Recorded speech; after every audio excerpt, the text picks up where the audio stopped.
ಸ್ವೀಕಾರ ಧ್ಯಾನ. ಸ್ವೀಕಾರ ಇದು ಜೀವನದ ಬಹುದೊಡ್ಡ ಮ್ಯಾಜಿಕ್, ಜಾದು. ಯಾಕೆಂದರೆ ಯಾವುದನ್ನು ನಾವು ಸ್ವೀಕಾರ ಮಾಡ್ತೀವೋ ಅದರ ರೂಪಾಂತರಣೆ ಆಗುತ್ತೆ. ಯಾವುದನ್ನು ನಾವು ವಿರೋಧ ಮಾಡ್ತೀವೋ ಅದು ನಮ್ಮ ಮೇಲೆ ಪರಿಣಾಮ ಬೀರ್ತದೆ. ಸ್ವೀಕಾರ ಮಾಡಿದರೆ ಅದರ ಪವರ್ ಕಡಿಮೆ ಆಗುತ್ತೆ. ನಮ್ಮೊಳಗಿಂದ ಏನಾದರೂ ಹೊರ ಹಾಕಬೇಕಾದ್ರೆ ಅದನ್ನು ವಿರೋಧ ಮಾಡಿ ಹೊರ ಹಾಕ್ಲಿಕ್ಕಾಗಲ್ಲ. ಸ್ವೀಕಾರ ಮಾಡಿದಾಗ ಮಾತ್ರ ಅದರಿಂದ ನಾವು ಫ್ರೀ ಆಗ್ತೀವಿ. ನೆಗೆಟಿವ್ ವಿಚಾರ ಬರ್ತಾ ಇದ್ದರೆ ಇದು ಯಾಕೆ ಬಂತು ಅಂತ ವಿರೋಧ ಮಾಡಿದ್ರೆ ಆ ವಿಚಾರ ಜಾಸ್ತಿ ಬರ್ತದೆ. ಆದರೆ ಅದೇ ವಿಚಾರನ ಬಂದರೆ ಬರಲಿ ಅಂತ ಸ್ವೀಕಾರ ಮಾಡಿದಾಗ ಆ ವಿಚಾರ ಬರೋದು ಕಡಿಮೆ ಆಗುತ್ತೆ, ಬಂದಾಗುತ್ತೆ.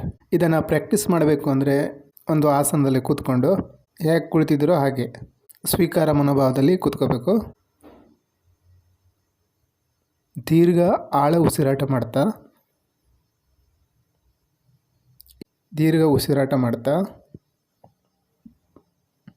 ಏನೇನಿದೆಯೋ ಎಲ್ಲ ಸ್ವೀಕಾರ ಮಾಡೋಣ.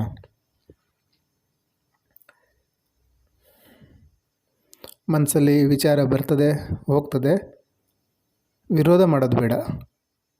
ವಿರೋಧ ಮಾಡಿ ಏನು ಸಿಗುತ್ತೆ? ಏನಿದೆಯೋ ಹೇಗಿದೆಯೋ ಹಾಗೆ ಇದೆ ಅಷ್ಟೇ.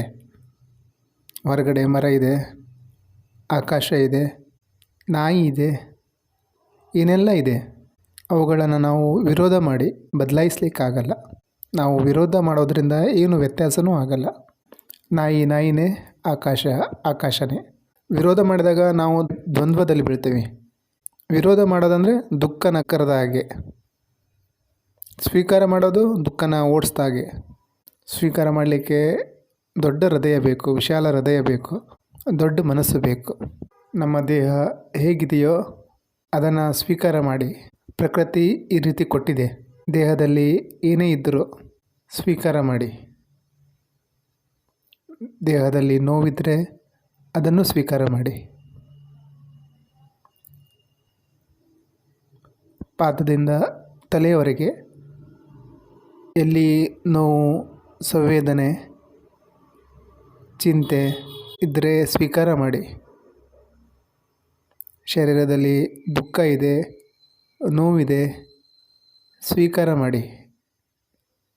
ಯಾಕಿದೆ, ಹೀಗಿರಬಾರ್ದಾಗಿತ್ತು ಅಂತ ವಿರೋಧ ಮಾಡಬೇಡಿ. ವಿರೋಧ ಅನ್ನೋದೇ ಮೂರ್ಖತನ. ಸ್ವೀಕಾರ ಮಾಡಿದಾಗ ಶರೀರ ಶಾಂತ ಆಗುತ್ತದೆ.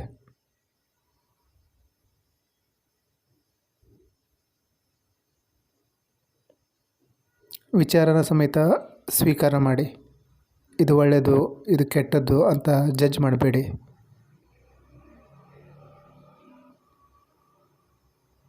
ಕೆಟ್ಟ ವಿಚಾರನ ಸ್ವೀಕಾರ ಮಾಡಿದ್ರೆ ಅದು ಒಳ್ಳೆಯ ವಿಚಾರವಾಗಿ ಬದಲಾಗ್ತದೆ. ಒಳ್ಳೆಯದು ಕೆಟ್ಟದ್ದು ನಿರ್ಧಾರ ಬೇಡ, ಸ್ವೀಕಾರ ಮಾಡಿ. ಇದೇ ಬುದ್ಧಿವಂತಿಕೆ, ಇದೇ ಧ್ಯಾನ.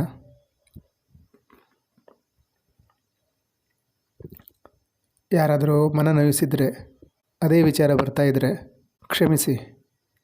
ಆ ಸಿಚುವೇಶನ್ನ, ಆ ವ್ಯಕ್ತಿನ ಕ್ಷಮಿಸಿ. ಅವರು ಮನುಷ್ಯರೇ. ಅವ್ರ ಒಳಗಡೆ ಅದೇ ನೋವಿತ್ತೋ, ಕೋಪ ಇತ್ತೋ, ಯಾವ ದುಃಖದಲ್ಲಿದ್ದರೋ ಆ ಆವೇಶದಲ್ಲಿ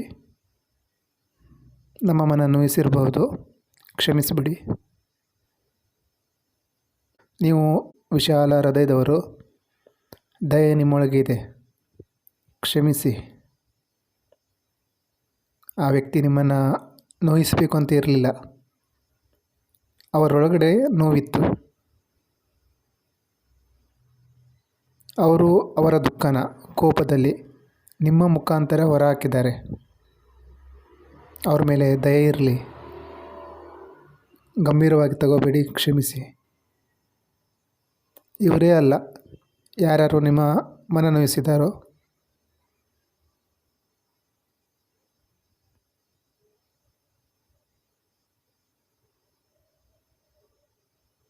ಅವರೆಲ್ಲರನ್ನು ಕ್ಷಮಿಸಿಬಿಡಿ. ಜೊತೆಗೆ ನಿಮ್ಮನ್ನು ನೀವು ಕ್ಷಮಿಸಿಕೊಳ್ಳಿ. ನೀವು ಏನೆಲ್ಲ ತಪ್ಪು ಮಾಡಿದ್ದೀರಾ ಅದಕ್ಕೆ ಕ್ಷಮೆ ಕೊಟ್ಟುಕೊಳ್ಳಿ. ಸ್ವೀಕಾರದ ಭಾವದಲ್ಲಿರಿ. ಈ ಸ್ವೀಕಾರ ಮಾಡಿದಾಗ ಯಾವುದೂ ನಮ್ಮನ್ನು ತೊಂದರೆ ಮಾಡಲ್ಲ. ಯಾವುದರಿಂದ ನಮಗೆ ತೊಂದರೆ ಆಗ್ತಿತ್ತೋ ಅದೆಲ್ಲವನ್ನು ಸ್ವೀಕಾರ ಮಾಡಿದಾಗ ಇನ್ಯಾರು ನಮ್ಗೆ ತೊಂದರೆ ಕೊಡೋರು. ಭವಿಷ್ಯದ ಬಗ್ಗೆ ಚಿಂತೆ ಇದ್ದರೆ ಅದನ್ನು ಸ್ವೀಕಾರ ಮಾಡಿ.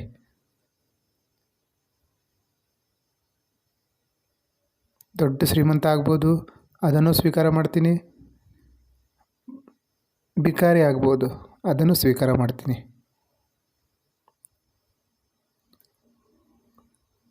ಭೂತಕಾಲದಲ್ಲಿ ಏನೇನಾಗಿತ್ತೋ ಅದೆಲ್ಲವನ್ನು ಸ್ವೀಕಾರ ಮಾಡ್ತೀನಿ. ಏನೆಲ್ಲ ಘಟಿಸಿತ್ತೋ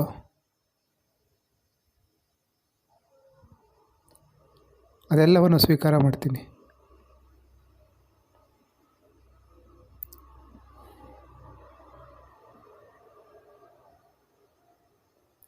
ಭೂತಕಾಲದಲ್ಲಿ ಏನೆಲ್ಲ ಆಗಿತ್ತೋ ನನ್ನ ಕೈಲೇನಿರಲಿಲ್ಲ.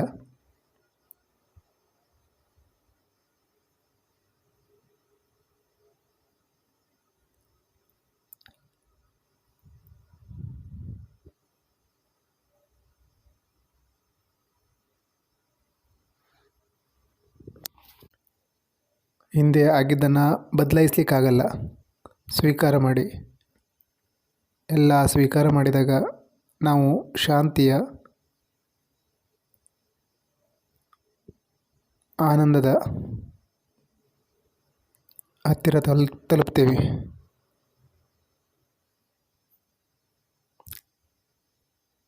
ಸ್ವೀಕಾರ.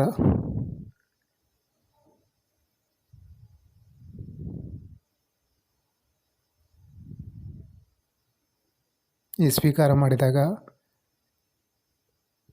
ಏನು ಶಾಂತಿ ಅನುಭವ ಆಗುತ್ತಲ್ಲ, ಅದನ್ನು ಅನುಭವ ಮಾಡಿ.